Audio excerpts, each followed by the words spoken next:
Molly Hartwell was not thrown out because her bread was bad. She was thrown out because the town had decided a woman shaped like her did not deserve to be seen standing near anything warm, clean, or worth wanting.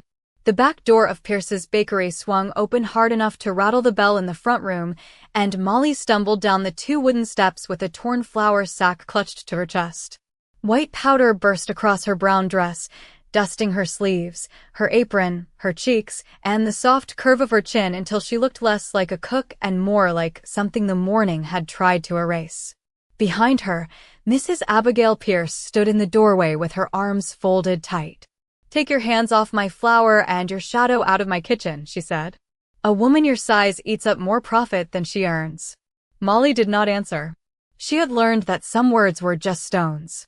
You did not catch them. You let them fall. The alley behind the bakery smelled of yeast, wet dirt, and coal smoke. Coldwater, Montana, was waking up one wagon wheel at a time. Somewhere beyond the buildings, a church bell struck 8. Molly bent carefully and gathered the spilled flour with both hands, though most of it had already turned gray in the mud. A few boys near the hitching rail laughed under their breath. A man carrying feed paused long enough to stare, then kept walking. Nobody offered her the dignity of pretending not to see. Mrs. Pierce tossed something after her. It landed near Molly's boot with a dull thud. A small loaf, dark on one side, cracked along the top. "There," Mrs. Pierce said. "That one looks about fit for you." Molly picked it up. Her fingers moved over the burned crust as if it were something wounded. She did not look back at the bakery. She did not look at the boys. She only brushed the dirt from the cleanest edge of the bread. A skinny yellow dog crept from beneath a wagon, ribs showing under its coat, one ear bent as if life had pulled it that way. Molly broke off the soft center and held it out. "Come on, sweetheart," she whispered. "A bad day still ought to feed somebody." The dog came close, took the bread, and wagged its tail once. That was when Caleb Whitaker saw her. He had ridden into town for nails, lamp oil, and nothing that required conversation. His 7-year-old daughter sat beside him on the wagon bench, small hands folded around a rag doll, blue eyes fixed on the empty space ahead. Elsie Whitaker had not spoken in 2 years. Not since the winter her mother died. Not since the kitchen at Whitaker Ranch went cold and stayed cold. Caleb had stopped expecting sound from her. He had stopped expecting much of anything. But as Molly fed that hungry dog from the bread meant to shame her, Elsie turned her head. Caleb felt the shift before he understood it. His daughter was looking at the woman in the flour-covered dress. Not through her. At her. Then the impossible happened. Elsie smiled. It was small. So small a man could have missed it if grief had not trained him to watch his child like a dying flame. But Caleb Whitaker did not miss it. His gloved hand tightened around the reins. The horses stamped in the mud. Molly stood slowly, holding what remained of the broken loaf, her face calm in the way people look calm when they have nowhere left to fall. Caleb stepped down from the wagon. The boys near the rail went quiet. Mrs. Pierce's mouth tightened in the bakery door. Caleb crossed the alley with his hat low and his jaw set, a tall man in a dark coat whose silence made other people remember their manners. Molly saw his boots first, then the worn leather gloves, then the cold gray eyes of a cowboy who looked as if he had buried every soft thing in him years ago. "Ma'am," he said. Molly held the ruined bread against her apron. "If Mrs. Pierce sent you to collect the flour, tell her I'm trying. I don't work for Mrs. Pierce." His gaze flicked once to Elsie, still watching from the wagon. "You bake?" Molly swallowed. Her pride was the last thing she owned, and even that felt thin in her hands. "Yes, sir. For children." The question was plain, but something inside it was not. Molly looked past him then and saw the little girl with the doll, saw the careful stillness in her face, saw the smile vanish like a match cupped against wind. Molly's voice softened.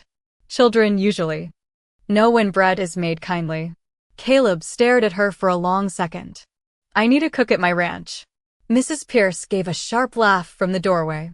"Mr. Whitaker, surely you're not serious." Caleb did not turn around. "I don't recall asking you." The alley went still. Molly looked down at the burned loaf in her hands. "I don't have references. I didn't ask for any. I don't have much money. I didn't offer charity." She lifted her chin then. Flour clung to her lashes, but her eyes were steady.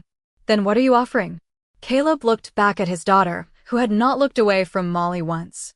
When he spoke again, his voice was low enough that only Molly could hear the ache under the frost. Work. A roof. 3 meals. And 1 roll. Molly waited. Caleb's eyes hardened, as if he regretted needing anyone at all. You're coming because my daughter looked at you. That's the only reason. Don't make me sorry for it. Molly should have felt insulted. Instead, she looked at Elsie, at the little white fingers holding the doll too tightly, at the silent child who had smiled over a broken piece of bread. Molly tucked the burned loaf into her flour sack and nodded. Then I reckon I'd better make bread worth looking at. Molly climbed onto the wagon without waiting for Caleb Whitaker to offer his hand. Not because she was proud of the mud on her hem or the flour drying in the creases of her sleeves, but because she had learned a woman like her was safer when she did not expect tenderness. Caleb noticed anyway. His hand had lifted halfway before she stepped past it, then he closed his fingers around nothing and took the reins. Elsie sat between them, small and straight, the rag doll pinned to her lap. She did not look at her father. She did not look at the road. She looked at the burned loaf peeking from Molly's torn flour sack, as if it carried some secret worth guarding. The wagon rolled out of Coldwater with the bakery behind them and the open Montana road ahead, brown grass bending under a hard November wind. For the first mile, nobody spoke. The only sounds were the harness leather creaking, the wheels cutting through ruts, and the low breath of the horses. Molly held the flour sack with both hands. Caleb kept his eyes forward. Then he said, "My daughter looked at you." Molly glanced at him. "I noticed. That is why you are on this wagon." "I figured. Not because I am kind." "I did not mistake you for kind, Mr. Whitaker." His jaw moved once, not quite a smile, not quite offense. "Caleb is fine." Molly looked down at Elsie. The child's face remained still, but her fingers tightened around the doll. "Then Molly is fine." Another half-mile passed under the wheels. Caleb's voice came again, lower this time. "I have hired 3 cooks since my wife passed. 1 lasted 4 days. 1 lasted 6 hours. The last one left before breakfast. Because of the work? Because of the quiet." Molly looked at Elsie, but not too long. Children knew when adults were staring at their wounds. "Quiet does not scare me." "It should." The road dipped toward a shallow creek, no more than 10 feet across, with ice beginning to silver the stones. Caleb guided the horses through it. Water slopped the wheels. Elsie leaned toward Molly without seeming to know she had done it, and Molly shifted just enough so the little girl would not feel the wind so hard. Caleb saw that too. He saw everything Molly thought, except maybe the thing right in front of him that needed softness more than watching. Elsie used to talk from sunup until bedtime, he said. Asked why the moon followed us. Asked whether horses dreamed. Asked if bread rose because it wanted to touch heaven. Molly's throat tightened. She kept her voice even. That sounds like a fine question. Her mother thought so. His hands tightened on the reins. Sarah baked on Sundays. Bread, rolls, sometimes little cakes if we had sugar to spare. Elsie would sit on a stool by the table and get flour on everything but the dough.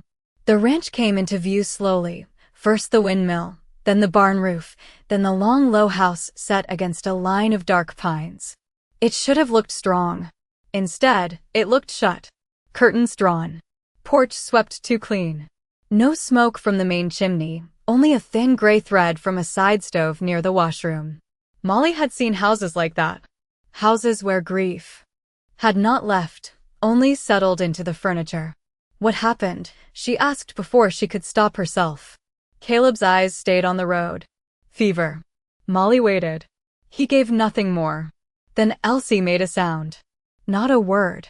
Barely even a breath. But it was sharp enough to make Caleb look down and soft enough to make Molly wish she had not asked. I am sorry, Molly said.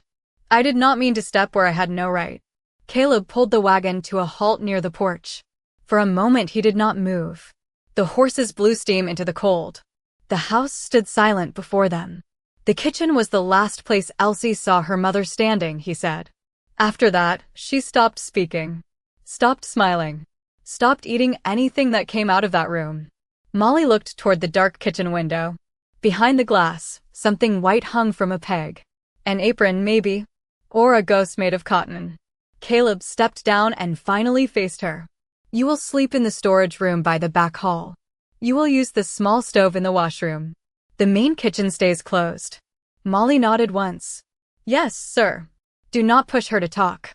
I will not. Do not tell her it is all right. Molly looked at Elsie, who had turned her doll's face toward the house as if the doll needed warning. It is not all right, Molly said quietly.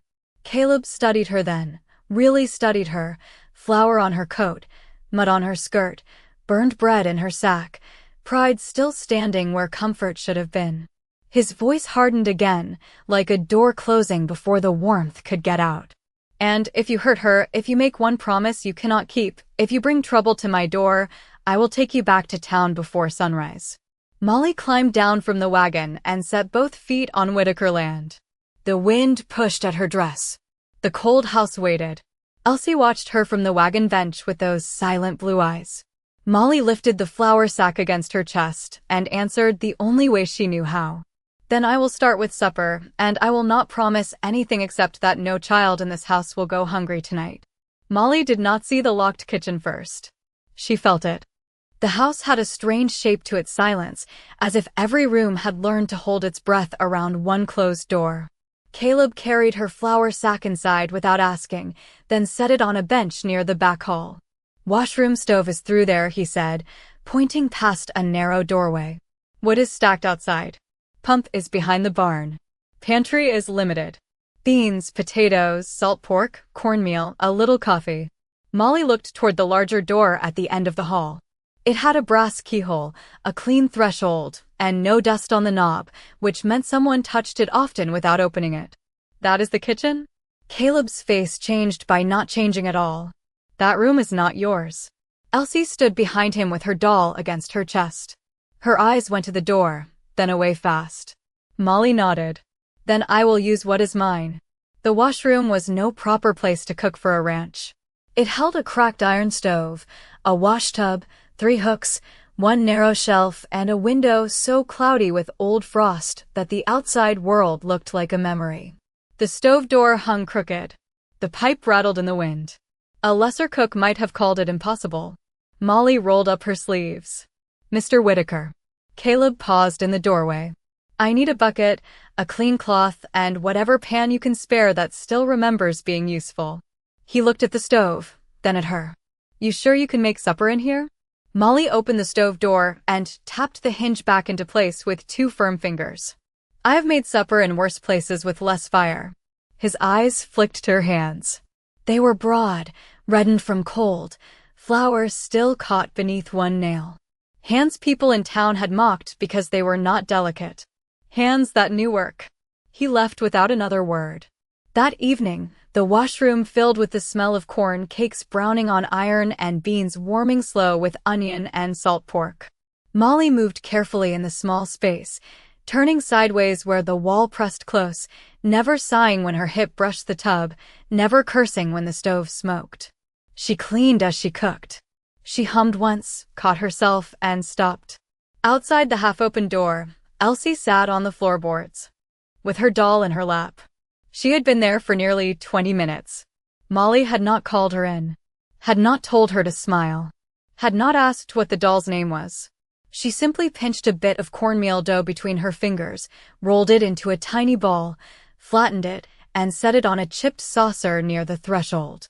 This one is too small for a grown person, Molly said to the stove. Might suit somebody little. Or somebody with a little friend. Elsie did not move. Molly turned back to the pan. The dough sat untouched until Caleb's boots sounded in the hall. Elsie snatched it into her palm so fast Molly almost smiled, but she kept her face turned toward the stove. Caleb stopped when he saw his daughter's closed fist. Elsie. The child froze. Molly slid a plate of corn cakes onto the shelf. Supper will be ready in 5 minutes. Caleb looked from Molly to the saucer, then back to Elsie. He understood enough. Maybe too much. At supper, the ranch hands ate at the long table in the side room because the main dining room, like the main kitchen, seemed to belong to the dead. There were 4 men working winter stock, all careful with their eyes once they saw Molly. She served them beans, corn cakes, fried potatoes, and coffee strong enough to stand up by itself. Nobody laughed. Nobody complained. One old hand named Gus took one bite, stopped chewing, and looked at Caleb. Been a while since food tasted like somebody meant it. Caleb did not answer.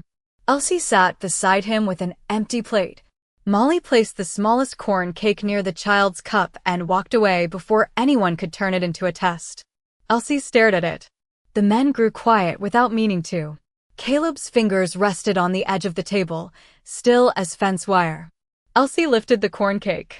She took one bite, then another. Molly kept her back turned and washed the pan with slow, steady circles. Only when she heard Caleb breathe again did she let herself close her eyes for half a second. Later, after the plates were clean and the men had gone to the bunkhouse, Molly returned to the washroom to bank the fire. On the threshold sat the chip saucer. On it was a tiny shape, made from leftover dough, pressed flat by small fingers. It was not pretty. It leaned to one side. But it had 5 uneven points, like a star trying to remember the sky. Molly crouched slowly. Across the hall, Elsie stood in her nightdress, silent as moonlight, watching. Molly did not thank her. She did not praise her. She only placed one hand over her heart, then set the little dough star carefully beside the stove where it would stay warm until morning. By dawn, the tiny dough star had risen into something almost alive. It sat on the cracked shelf beside the washroom stove, puffed at the edges, pale and soft under the flour Molly had dusted over it before first light. She had meant to make biscuits for the ranch hands, coffee for Caleb, and oatmeal for Elsie if the child would take it. Instead, she found herself standing over that crooked little star with both hands resting on the table, afraid to touch it wrong. Outside, the ranch was turning blue with morning. Frost silvered the fence rails. A rooster called from somewhere near the barn, hoarse and offended by the cold. Molly fed the stove, warmed the pan, and worked the dough gently, adding a little honey from the back of the pantry, a pinch of salt, and the last spoonful of butter Caleb had not mentioned, but had left on the shelf where she could find it. She shaped the small loaf by hand. 5 points, uneven as a child's fingers. Not pretty. Better than pretty. True. When Caleb came in carrying a pail of milk, he stopped at the washroom door. The smell had already reached the hall. Warm bread. Honey. Yeast. Something that did not belong in a grieving house, and yet had entered anyway. "What is that?" he asked. Molly slid the loaf from the stove with a folded cloth. "Breakfast. That is not enough for the men. It is not for the men." His eyes moved to the star, then to the doorway behind him. Elsie stood there barefoot in her nightdress, hair loose over one shoulder, doll tucked beneath her arm. Caleb turned so slowly it seemed he feared a sudden movement might frighten the morning away. Molly set the star bread on a chipped blue plate. She did not carry it to Elsie. She did not say her name. She placed the plate on the floor halfway between the stove and the child, then went back to the table and began cutting biscuits as if nothing important had happened. Elsie stared at the bread. The whole house seemed to listen. Caleb did not breathe loudly enough to hear. Molly kept her knife moving through the dough, soft, steady, patient. 1 minute passed. Then another. The stove ticked. Wind pressed against the window. Elsie stepped forward. One small foot, then the other. She crouched by the blue plate and touched one point of the star with her fingertip. Molly looked down at the biscuit dough. Caleb looked at his daughter. Elsie broke off a piece no bigger than a thimble. She lifted it to her mouth. She chewed. Her face did not change at first. Then her shoulders dropped, just a little, the way a tired bird settles under a warm wing. She broke off another piece. This one was larger. Molly's hands stilled. Caleb's pail tilted in his grip, and a white line of milk spilled over the rim onto the floor. He did not notice. Elsie looked at the bread, then at Molly. The corner of her mouth moved. Not much. Not for anyone in town to call a miracle. But in that cold ranch house, in that narrow washroom with a crooked stove and frost on the window, Elsie Whitaker smiled as if something locked inside her had found the smallest crack of light. Caleb set the pail down without looking where it landed. His mouth opened, but no sound came. Molly lowered her eyes at once, giving the child the mercy of not being watched too hard. "Honey helps," she said quietly to the table. "So does waiting." Elsie picked up the blue plate and carried it to the little corner by the wood box, where she sat with her doll and ate 3 more pieces. The ranch hands came in soon after, stomping cold from their boots and talking low until they saw Caleb standing in the hall like a man who had forgotten where he meant to go. Gus noticed the milk on the floor, then the child eating, then Molly cutting biscuits with her head bowed. The old hand took off his hat. Nobody told him to. By mid-morning, the story had already moved through the bunkhouse without anyone daring to say it too loudly. The little girl ate bread. The little girl smiled. Caleb heard the whispers from the yard and did not stop them. He worked all day with the same hard face, but twice Molly saw him pause near the back door and look toward the washroom as if he expected the world to vanish if he turned away too long. Near sundown, after the men were fed and Elsie had left a crumb of star bread wrapped carefully in her doll's blanket, Caleb came down the hall with a brass key in his hand. Molly was wiping the stove. She saw the key first, then his face. The cold had not left him. It had cracked. "Molly," he said. It was the first time he had used her name without distance in it. She set the cloth down. Caleb walked past her to the locked door at the end of the hall. His hand hovered at the keyhole. For a moment, he looked less like a rancher and more like a man standing outside a grave he had built inside his own home. Elsie appeared beside Molly, silent, clutching her doll with one hand and the empty blue plate with the other. Caleb saw the plate. His throat moved. Then he put the key into the lock and turned it. The sound was small. The door opening was not. Molly stood behind Caleb and watched the kitchen breathe for the first time in 2 years. The door opened inward with a soft scrape along the floor, and the scent that came out was not rot or dust, but lavender soap, cold ashes, dried flour, and something older than grief. The room waited in the dark. Caleb reached inside and lifted the lamp from its hook, but his hand was not steady when he struck the match. Light spread slowly over the table, the iron stove, the blue curtains faded by seasons of sun, and the row of copper pans hanging above the counter as if Sarah Whitaker might walk in at any moment and ask why everybody was standing around. Elsie stayed close to Molly's skirt. Not touching. Almost touching. Caleb stepped over the threshold first. He removed his hat. Molly saw that small act and understood the room was not a room to him. It was a place where love had ended and kept ending every day after. "You do not have to do this tonight," she said. Caleb looked at the stove. "If I wait until I am ready, this door will stay shut forever." Molly entered carefully, as if the floorboards could feel disrespect. A white apron hung on a peg near the pantry. A small stool stood beside the work table, its legs scuffed where a child's heels had kicked them. On the shelf sat a tin star cutter, dull around the edges. Elsie stared at it, and Molly knew before anyone told her that the little dough star had not been an accident. Memory had shaped it through the child's hands. Molly did not touch the apron. She did not move the stool. She did not open drawers like a woman taking possession. She took a clean cloth from her own pocket, dipped it in warm water from the kettle Caleb brought, and began wiping the table around the things Sarah had left behind. Around them, not over them. Caleb noticed. His shoulders lowered by 1 slow inch. "Most folks come in here and try to help by clearing things out," he said. "Sometimes clearing things out is just another way of saying the person never mattered." He looked at her then.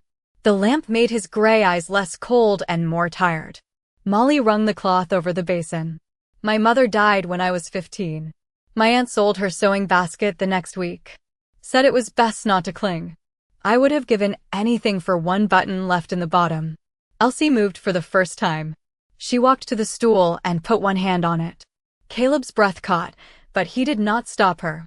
Molly turned to the pantry before her eyes could betray her. Flour.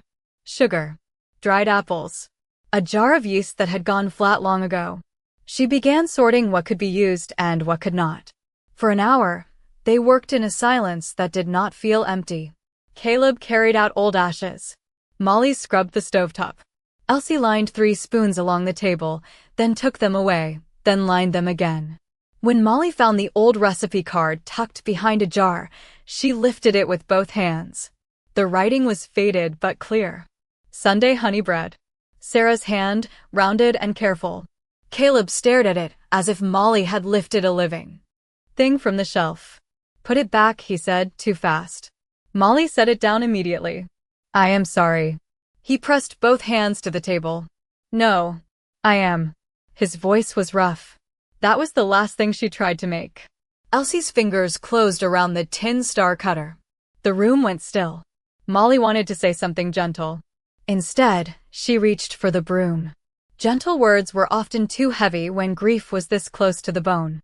Near midnight, Caleb told her to stop. Molly looked at the clean table, the swept floor, the stove black and ready, the apron still on its peg. It will do for morning, she said. You have done enough. Enough is not breakfast. That almost smile touched his mouth again and left. Then hoofbeats sounded outside. Not from the barn. From the road. Caleb's head turned. A knock came at the front door, sharp and official enough to make Elsie step back from the stool. Caleb went first. Molly followed to the hall but stayed behind him. When he opened the door, a square-shouldered man stood on the porch with a paper in one hand and satisfaction in his eyes. Walter Briggs, from the general store in town. Behind him waited a deputy Molly recognized by his red scarf. Her stomach went cold. Walter looked past Caleb and found her immediately. Evening, Whitaker. I heard you took in Molly Hartwell. Caleb's voice lost every trace of warmth. What business is that of yours? Walter lifted the paper. The kind that follows a thief. She owes for stolen flour, damaged goods, and a debt she ran from. Figured a man with a child ought to know what sort of woman is sleeping under his roof. Molly stepped into the lamplight. She kept her hands at her sides, though every part of her wanted to hide them in her apron. I did not steal from you, Walter. His smile thinned. Court paper says otherwise. Caleb did not look back at her. That was worse than anger. He only took the paper and unfolded it. Molly watched his eyes move over the words. Accused. Dismissed. Unpaid. Unfit for respectable employment. The hall seemed smaller than it had a moment before. Elsie stood at the far end, clutching the tin star cutter to her chest. Molly lifted her chin because pride, once dropped, was hard to pick up with people watching. I will pack before morning, she said quietly. Caleb's hand closed around the paper. Slowly. Hard enough to crease it down the middle. But he still had not turned around. Caleb stood with Walter Briggs's paper in his hand and the whole house waiting behind him. The deputy on the porch shifted his weight, uncomfortable now that the door had opened on more than a simple errand. Walter kept his smile. Men like him always smiled when paper did the dirty work for them.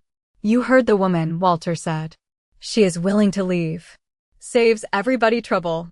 Caleb looked at the creased page one more time. Then he folded it slowly and tucked it into his coat pocket. Walter's smile slipped. That belongs to me. Not anymore. Whitaker, this is a lawful notice. Then bring the sheriff in daylight. The deputy cleared his throat. Mr. Whitaker, I am just here to witness that she was informed. Caleb looked at him once. She has been informed. Now you both can ride home before your horses freeze. Walter leaned to see around him. Molly, do not make this worse. You know what happens when people give you the benefit of the doubt. Things go missing. Molly's fingers curled against her skirt, but she did not step back. My brother took that flower, she said. The words landed quietly, but the hallway seemed to hear them twice. Walter's eyes sharpened. Caleb turned then, just enough to see her. Molly kept her chin lifted. He was 17. Hungry. Foolish. Mrs. Pierce wanted him sent to jail. I said it was me because I thought I could survive a bad name better than he could survive a cell. Walter gave a short laugh. Noble story. Shame the town did not buy it. The town never asked for the truth. The town saw what it saw. A girl your size standing near an empty flower bin. Easy enough to understand. Caleb's hand moved on the edge of the door. Not fast. Not threatening. Just firm enough that the wood gave a small groan under his grip. Molly saw it and knew he was holding himself in place. Elsie stepped into the hall then, the tin star cutter pressed against her nightdress. Walter's gaze flicked to the child, and his voice turned oily with false concern. That is exactly my point, Whitaker. You have a little girl to think of. A silent child is easy led by the wrong sort of woman. Elsie went pale. Molly moved before she thought, not toward Walter, but sideways, placing herself between the porch and the child. Caleb saw that too. The house saw it. Even the deputy looked down at his boots. Walter's mouth tightened. You prove my meaning by crowding where you do not belong. Molly did not answer him. She turned slightly so Elsie could see her face. It is all right, sweetheart. Elsie made no sound. Her fingers shook around the star cutter. Caleb opened the door wider. Cold air rolled in, sharp with frost and horses. Briggs, you are done here. Walter stared at him. You are making a mistake. Would not be my first. She will cost you. So will you if you keep standing on my porch. The deputy took a step back. He had no taste for this becoming a public matter in the dark. Walter snatched his hat lower over his brow. Fine. I will be back with the sheriff. And when the town hears you chose a disgraced cook over common sense, do not pretend nobody warned you. He turned and went down the steps. The deputy followed after a quick nod that asked forgiveness without using words. Caleb closed the door and slid the bolt. For several seconds, nobody moved. Molly looked at the floorboards. I meant what I said. I can leave before breakfast. Caleb took the paper from his pocket and set it on the hall table like something unclean. Did you steal the flour? No. Did you take the blame? Yes. Why? Her mouth trembled once. She pressed it still. Because somebody had to be kind to him before the world taught him there was no use becoming better. Caleb looked at her for a long time. And who is kind to you? Molly gave a small shrug. Not bitter. Just practiced. I learned to bake. That answer did something to him. He looked away first. In the corner of the hall, Elsie walked forward. Slow. Careful. She held out the tin star cutter to Molly. Molly crouched to take it, but Elsie did not let go. Instead, the child placed it flat against Molly's palm and covered Molly's fingers with both of her own. No words. No smile. Only a choice. Caleb watched his daughter choose before he had the courage to. Morning came gray and windless. Molly stayed. She made oatmeal, biscuits, and coffee in the opened kitchen while Caleb mended a loose step on the back porch, though it had not troubled him all winter. Elsie sat on Sarah's old stool, turning the star cutter over in her hands. The room did not heal all at once. Healing did not move that way. It came in small things. A fire started before dawn. A child eating 2 bites without being asked. A rancher placing fresh wood beside the stove and leaving before anyone could thank him. By noon, Gus brought in eggs from the henhouse and pretended not to notice the folded blanket Caleb had placed in the storage room, thicker than the one Molly had used the night before. By supper, Elsie had followed Molly from pantry to table 6 times, never speaking, always near. Molly made Sunday honey bread from Sarah's old recipe, though it was not Sunday. She used less sugar, more patience, and the star cutter for the top. Caleb stood in the doorway as the loaf cooled. Briggs will come back, he said. I know. The sheriff may come with him. I know that too. I have not decided what happens after winter. Molly wiped flour from her wrist. You told me that when I came. His eyes moved to Elsie, asleep in a chair by the stove with the rag doll tucked under her chin. I am saying it again because I need you to hear it plain. I do not know how to keep someone in this house without being afraid of losing them. Molly's hand stilled on the cloth. Caleb took one step into the kitchen, then stopped as if the room still had rules he was learning. But I am not sending you out tonight. Molly looked at the bread between them, golden and warm beneath the lamplight. Tonight is enough. Caleb nodded, but his face said it was not. Outside, far down the road toward Coldwater, 2 riders passed the fence line and did not stop. One wore a deputy's red scarf. The other had Walter Briggs's square shoulders. Elsie stirred in her chair, opened her eyes, and reached for Molly's apron before she was fully awake. Molly covered the child's hand with her own. Caleb saw the riders disappear into the dark, and the little warmth the kitchen had gathered suddenly felt like something the world had already begun trying to take back. The next morning, Molly wrapped 12 small honey loaves in clean cloth and placed them in a basket Caleb had mended before sunrise. She did not ask him when he had fixed the broken handle. He did not say. Elsie stood beside the table in her blue wool dress, holding the rag doll in one arm and the tin star cutter in the other. "You do not have to come," Molly said gently. Elsie looked at the basket, then at Molly, then climbed onto the wagon bench before anyone could lift her. Caleb watched from the doorway with his coat half buttoned. "Town will be ugly today." Molly tied the cloth over the last loaf. "Town was ugly before I got there. That is not the same as walking into it on purpose. I owe for flour. I can pay with bread." Caleb looked like he wanted to argue with the whole world and had only her standing close enough to hear it. "Then I am driving." The road to Coldwater lay hard under a thin skin of frost. None of them spoke much. Elsie sat close to Molly, her shoulder almost touching Molly's sleeve each time the wagon hit a rut. Caleb kept the horses steady. His face was the face he wore around men who expected nothing soft from him. But when they reached town, Molly saw his hand move slightly toward the basket, as if he meant to carry the weight for her. She shook her head once. He let her carry it. That mattered more than help. The general store bell rang when they stepped inside. Walter Briggs stood behind the counter, polishing a jar that was already clean. Mrs. Pierce stood near the Cracker Barrel with 2 church women, as if they had been waiting long enough to grow roots in the floor. Every conversation stopped. Molly set the basket on the counter. "I brought bread to sell against the flour debt." Walter looked at the covered loaves and smiled without warmth. "Debt is money, Molly. Not kitchen scraps." She unfolded the cloth. The honey loaves sat golden and neat, each one marked with a little star on top. The smell moved through the store before anyone could stop it. A ranch hand near the door leaned forward despite himself. One of the church women pressed her lips together. Mrs. Pierce stepped closer. "Is that what she is calling it now? Bread?" "I would be careful, Walter. Folks may not want to buy food from hands with a dishonest reputation." Molly kept her eyes on the basket. "My hands are clean." "Clean hands do not erase a dirty name." Caleb shifted behind her. His boots sounded once on the floorboards. Molly did not look back. She knew he was there. That was enough. Walter reached into the basket and lifted one loaf by the edge of the cloth.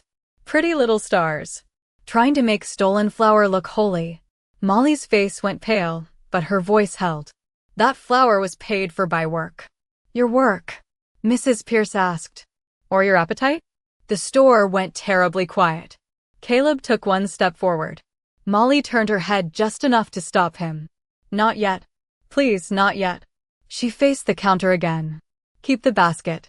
Sell them if you can. Put the money toward what you say I owe." Walter came around the counter with one loaf in his hand. "What I say you owe." He raised his voice for the room. "Hear that? The woman who signed a confession now says honest people are liars. I signed to spare my brother. You signed because you were caught." He walked to the door, pushed it open, and tossed the loaf into the dirt of the street. It landed near the wagon wheel, star side up. A few men outside turned to look.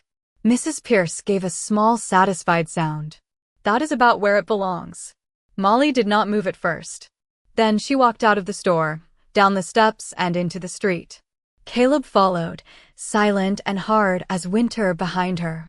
Elsie climbed down from the wagon before he could stop her. Molly bent and picked up the loaf. Dust clung to the crust.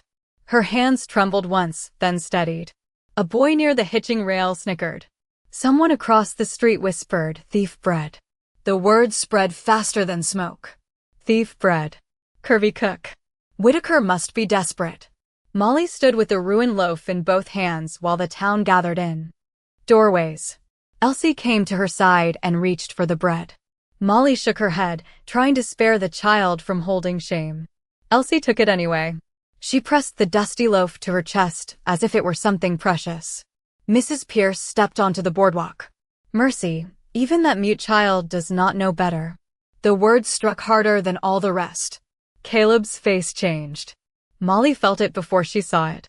Walter came down the steps, too pleased with himself to notice the danger in the silence. "Give that here, little girl. No need clinging to trash." He reached toward the bread in Elsie's arms. Molly moved between them, quick and sure, blocking his hand with her body without touching him. "Do not crowd her," she said. Walter's eyes narrowed. "Move aside, Molly." No, the street went still. Elsie stood behind Molly, the loaf held tight, her small breath quick against the cold. Caleb stepped off the boardwalk, but Walter lifted his chin, playing to the watching town. "There she is, folks. A disgraced cook hiding behind a child." Molly's cheeks burned. She looked at the dirt, then at the loaf, then at Elsie's white fingers around it. Her voice was quiet, but it did not break. "I am not hiding." Walter leaned closer. "Then what are you doing?" Molly lifted her eyes. "Standing where a child asked me to stand." Walter Briggs's hand hovered in the cold air between Molly and Elsie, and for one breath, nobody in Coldwater moved. The street seemed to shrink around the three of them. Molly stood with her boots planted in the dirt, her dress still dusted from the flour she had never been allowed to forget, and the town watched to see whether shame would finally make her step aside. She did not. Walter's mouth bent into a smile that had no kindness in it. "You think standing there makes you respectable?" Molly kept her eyes on his. "No, it makes me in your way." A murmur passed through the boardwalk. Caleb came closer, slow enough that every spur on his boots sounded like a warning. "Briggs," he said. One word. Low. Final. Walter did not look away from Molly. "You had better call off your hired help, Whitaker. She is making a scene." "No," Caleb said. "You are." "Mrs. Pierce crossed her arms beneath the bakery sign across the street. "This is exactly the sort of disturbance we warned you about. That woman brings disgrace wherever she goes." Molly's throat tightened, but she did not lower her head. Elsie pressed the dusty loaf harder against her chest. Her little face had gone white, her eyes fixed on Walter's sleeve as he reached again, this time not for Molly, but for the bread in the child's arms. "Give it here," he said. "It is not fit for you." Molly caught his wrist before it touched Elsie, not hard, just enough to stop him. "I said do not crowd her." Walter jerked his hand back as if her touch offended him more than any insult. "There. You all saw that. She put hands on me." Caleb stepped between them then, one broad shoulder turning the town's view of Molly into a wall of dark wool and quiet fury. "And you put fear on my child." Walter scoffed. "Your child has been fearful since before that cook came along. Maybe you should look closer at what sort of woman you are letting her cling to." Caleb's jaw tightened, but before he could answer, Elsie moved. She stepped from behind Molly's skirt. The dusty loaf was still in her arms. The tin star cutter hung from a ribbon around her wrist. Her boots made no sound in the street mud.